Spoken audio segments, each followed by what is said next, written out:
welcome back to the channel. I'm here today and I am excited to be here because, man, I've been waiting and waiting to do this video. And I'm here with Craig and Lloyd Connell, and it's called Wicketthorn Farms, and we're on the outskirts of London. And tell us about your operation, Craig. Well, on the dairy side, we milk, there'll be 380, 390 cows milking every day. There'll be 420 cows in total or so. We run a beef feedlot where we're feeding, it'll be getting close to 3,000 head now. And then we're farming, what, about 2,600 acres, I think. So, you know, so that Keeps you out of trouble. Keeps me out of trouble. It doesn't take a lot to keep me out of trouble. But we have some real good staff. Lloyd does all the day-to-day running and dealing with the staff and everything. I'm just around most of the time. That's about what I do too. I just run around. And the reason I'm down here today, I wanted to catch this Rotary Parlour. And there's not, in Kent County, I don't believe there's a Rotary Parlour in Kent County. There's not many producers anymore. No. I think they're down to 14 in Kent and Essex now. You're probably milking more cows today right here than we milk in Kent County. Well, there's 2 or 3 decent yeah. But they're certainly, they're no Rotaries. No, they're no Rotaries. These are very popular in New Zealand, or when I was there they were. Yeah, in fact, this Rotary itself, the framework was built in Australia. It was shipped in here from Australia. Now, this was built in 2007. I think they'll build them over here now. But the actual framework came out in Australia. So how many cows on this one? There's 28, which is, you know, now they're up to 120 in some of the big ones. But 28 cows, it works, one person can operate it. One person can milk 105, 110 cows an hour quite handily without being under pressure. So a bigger wheel would turn faster? No, well, yeah, the same, yeah, it would. It's got farther to go around. Going further around, and you know, they get into milking big numbers of cows, you know, where they get into the thousands. But we wanted it so one person could milk, and it's worked pretty well for it. Yeah. Now this is one of the smaller ones. The most of them that's been built in the last five years or so have been 50 stalls, 60 stalls. But you need more. Then you would need at least 2 or 3 people on it. So Lloyd, do you want to tell us how this thing works and what everybody does? So yeah, it's a 28 stall rotary and has, like you say, one person on it. So one good person running, the Parlour can milk 100, 110 cows an hour. And on, pretty easy doing it. So it takes you about 3 hours. Yeah, just over 3 hours to do it all. And then, then that's it. We milk twice a day, 3 in the morning, 3 at night. And usually one person in the Parlour and one person out behind bringing cows up and keeping other things going. So what happens? You put the milk. You wash the cow first. Yeah, yes, we'll go over here. You see Jada over here.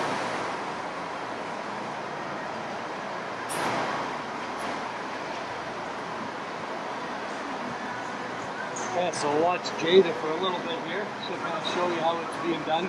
So she's washing the teats right now. That's a rotary brush with a detergent in it. So she goes around the teats once and washes them, and then goes around the second time, and then that dries them.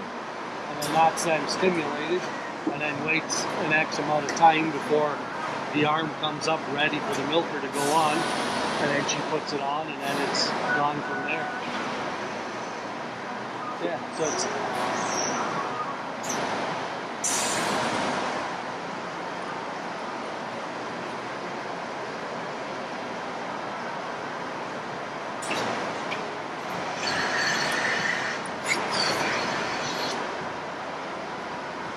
So these are standing in line. Yeah, you can see them being pushed out of the barn at the back with someone bringing them up. So they're just getting filled in there. And then once they're there, the gates will get closed up, and then we'll turn on the 2 overhead sprinklers, and then that'll cool them down. So then do you have a crowd gate that brings them up? You can see that galvanized contraption there. Once they're all in, he'll drop that down behind them, and then they can control that up in the parlor and just keep bringing it ahead as needed. Oh, it's manual. Yep. It just runs for like 5 or 10 seconds at a time, and then it stops. So do you have 2 groups of cattle in, like the new ones that you did earlier? There's really 3 groups. There's a fresh cow group that's right here, and those are new ones, and then there's treated cows as well, or sick cows, and then we come to our high group and our row group on production. So your fresh cows and treated cows, that milk goes into your calf production. Yeah. So that doesn't go into your No.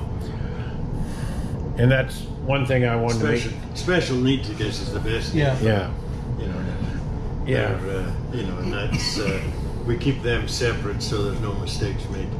Do them first and it's gone. Yeah, and that's why Jillian was down here, just so there's an extra set of eyes, so there's not a problem. There's George. Yeah, so here's the gates just gonna come down right now. Oh yeah. And then it's down there, and then it'll just start pushing everybody ahead. Well, the cows, they love to get milk, don't they? Yeah. And then that whole collecting pen's on the slope, so they always point uphill, and that makes them want to walk up in too. Oh, it's on a slope, and they want to go uphill. Yeah, cows always want to point uphill. The cattle will always stand facing uphill. I can watch this thing all day. There's one missed stall, but you know, it's not too often. If you miss the odd one, it's not worth, you know, it's not a big deal. But they're just and it's missed because a cow just didn't come in. It probably stepped in and went, you know what, I'm going to wait. Wait for the next one. You see that one just fighting to get in. Yeah. And there's the ones backing off. They just know. And then there's that white plastic tube hanging down from the ceiling just at their head. Oh. So they kind of know once they get to that, it's time. They can back up. But you'll get the odd one likes to go around the second time. You hope it doesn't. Oh, you'll get some. Yeah, I hope it doesn't do that very often, but it'll happen the odd time.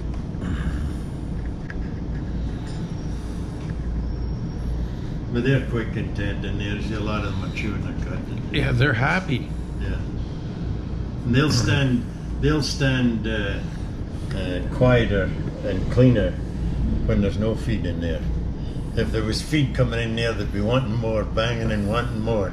Whereas they're, you know, they just go in there and stand and get milk, and that's it. So maybe you can explain to our viewers the rotation that you're in, like from breeding to how long they're in lactation, and then how long they're dried. And ideally, a cow would have a calf every year, so they would be milking for 10 months and dry for 2 months. That's in theory, but if we can get an average calving index of 13.5 months or something like that, or you know, we're quite happy with that. But you have to get them back in calf to get them to milk again, you know. So you know, that's one of the main functions.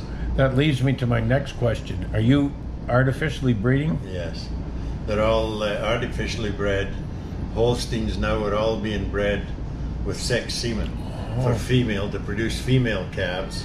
So we just need, we don't need a female calf out of everybody. So the better cows are bred for Holstein to produce the next generation of cows. The other ones are bred beef, and they end up in the feedlot. And that's where, as I say, a lot of the beef now is coming from the dairy herd, and there'll be a lot more in the future. We'll average about 34 litres over the 2 milkers. Yeah. So, that'll be our average.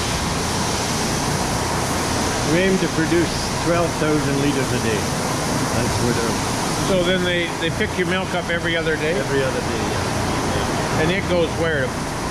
Most of the time from here it goes to Georgetown to Saputo's fluid plant in Georgetown. And so that would be for Fluid milk. Yeah. It can vary. We sell it to DFO and then it goes wherever they want to put it. As it happens, most of the time ours is going. So what are you feeding? Silage?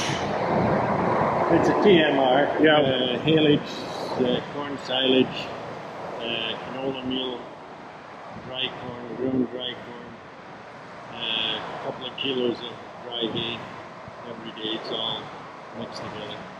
So do you grind the hay? No, the hay actually is big baled hay and had knives in the baler, so it breaks apart. It's broken down pretty well, and by the time it's mixed, it's fairly good. So is this your milk storage? The milk comes in a stainless steel pipe. A plate cooler? It goes through a plate cooler. So there's well water on the one side of the plate and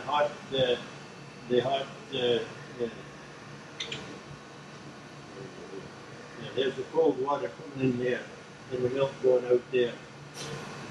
And it drops it, the water will drop it.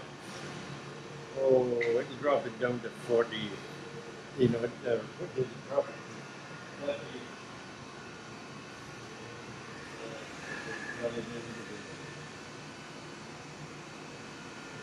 5.9 degrees. It's set at 38 degrees is what we store it at. 38 degrees Fahrenheit, because I'm still working in the old scheme. That's the only one I know. And the water will drop it down to about 52 degrees. So almost immediately. Yeah.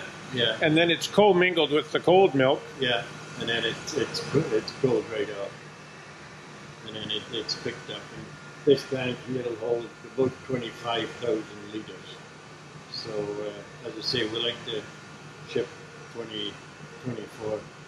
12,000 litres a day filled with food.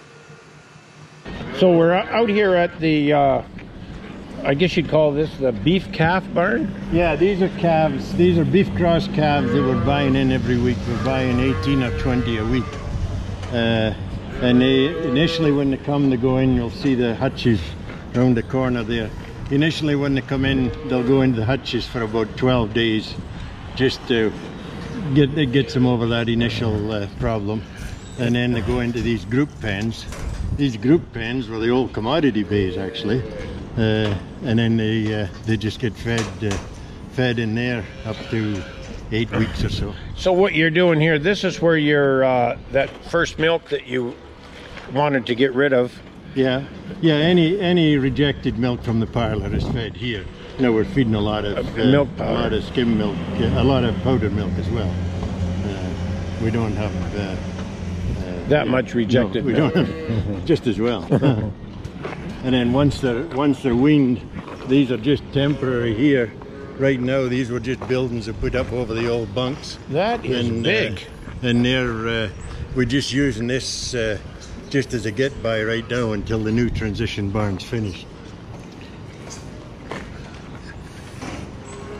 Last time I was down, you didn't have the tops on. No, we just done it there in the last 6 weeks. And then, yeah, when they come in initially, they go into these hutches, and they'll be in here for about 12 days. Now, when they're coming in, we're buying them all out of the auction mart, and having real good luck with that. We have a protocol for them when they come in, as far as treatment's concerned, vaccination and whatnot. So they'll average more than 2 weeks old coming out of the sales barn. So by the time they're moving out of these hutches into the group pens, they'll probably be 3.5 to 4 weeks old. Yeah, because they could be 7 days old when you buy them. Well, they have to be 10 days old before they're sold through the... Oh, do they? And everybody's pretty good at that. They're and buying them in the sale ring, you kind of can see what you're buying. We were buying a few privately before, but you had to kind of take the good with the bad. Now you just buy the ones you want. That's a cutie. Yeah. Did that calf come? That extra calf? Hey. They're getting, the AI companies now are coming up with bulls that work well on the Holsteins. A lot of them will have a little shot of Simmental in them. They'll be 3/4 Angus, a shot of Simmental. But when you can get that nice thick head like that one there, that'll make a good steer. You know, you can tell that right in that one there, and that's a lot of them that will you see there's one there. Just a little bit longer, narrower head. Yeah, it'll never make as good a steer. More dairy in it. Yeah, yeah. So there's another Gordon dairy. But no, they work pretty well.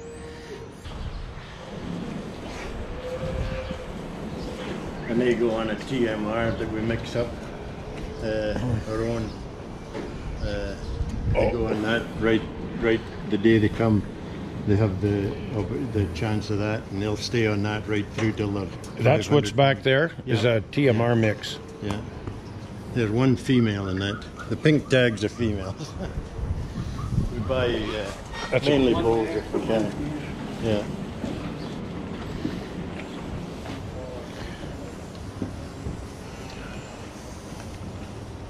So these we'll run these through in the feedlot to. They'll go out averaging 1,500 pound of bull calves, and they'll be going out at about 17-month-old. So we're here in the new calf barn. Tell us about that, Lloyd. What are you going to have? So this is going to be our new transition barn for weaned calves. Kind of coming in with 250 pound and maybe leaving at 500 pound. We'll see. So it's going to be a feed alley on the south side indoors, scrape alley, bedded pack. We're putting a 2% slope on the bedded pack, trying this wedge pack, see how that works. In this barn there's going to be 14 pens of roughly 30 calves, maybe 35 calves per pen, and every 2 weeks they'll just keep shuffling down a pen. As we keep weaning calves, they'll fill a pen. Every 2 weeks there'll be a group will leave down there. 30 to 35 will go to another farm, and then it should, when it's rolling, it should open to the and then this one's going to be open to the south, turkey curtain on the north side. Putting nothing on there? Nothing on the south. Yeah. So this barn's 65 wide and 420 long. So when it's done, it'll be nice. And yeah, so hopefully I'd like to think in September sometime we'll have cattle in this barn. Yeah, it'd be nice to have it for the winter. Oh yeah. By winter I'd like to have it full. Yeah, it'll be full by winter. And you can chuck machinery away in them other barns and everybody's happy. For this winter till he gets ideas to fill it full of cattle. Yeah, it'll be full. Well, anyway, I want to take a minute and thank you, Craig and Lloyd and Michael for and the dog, of course. I didn't get the dog fertilizing the grass, but anyway, I've always enjoyed coming down here, and I think, you know, you've showed us how the milking parlor works anyway, and I do know that you guys have lots of things to see here in with the beef barn and everything else. But anyway, I just wanted to thank you for taking the time to be on the channel and show us that. So if you like this video, give us a like, and if you haven't subscribed, now would be a good time, and we'll catch you on the next one.